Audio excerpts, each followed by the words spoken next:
国际财经焦点，中国股市持续暴跌。今天沪深300指数下跌6.75%，风暴所及下至蔡澜族，上至损失1.2亿人民币的女星范冰冰都无法幸免。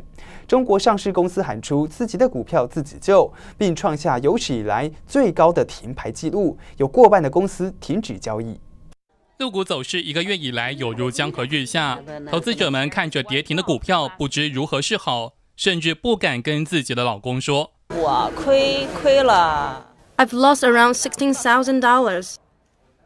I thought I would make money, but I didn't because of bad luck or lack of knowledge.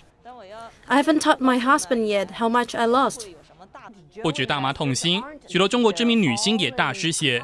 小燕子赵薇亏最大，身兼阿里影业和唐德影视的大股东，赔掉200亿台币。章子怡家族投资万达商业地产。 身家缩水近23亿台币，也是唐德影视股东的范冰冰则惨被吸走6亿台币。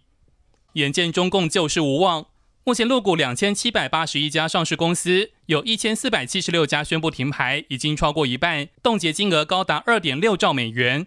不过有分析师认为，即使停牌也只是权宜之计，一旦复牌之后，该补跌的依然是跑不掉。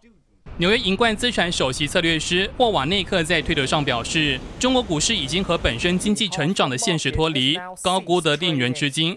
这也解释了中国股市泡沫化的现象。另外，美林证券今天出具最新陆股策略报告，指出这波价跌浪潮恐蔓延到包括人民币、债市或房地产市场，甚至不排除引发中国版金融危机。新航亚太电视江子阳编译。